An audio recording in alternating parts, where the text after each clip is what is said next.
Let's face it, if you're here watching this video right now, you're sick and tired of your video conversion.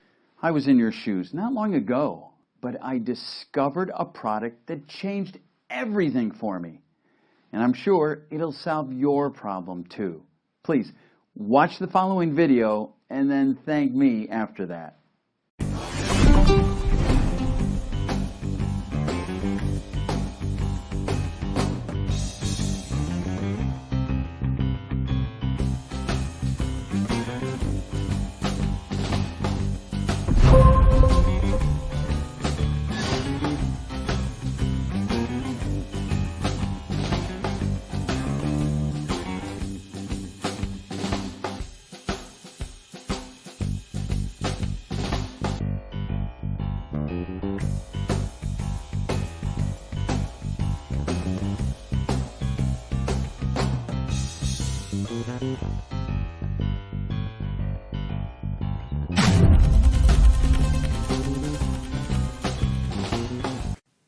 I really hope you found this video useful.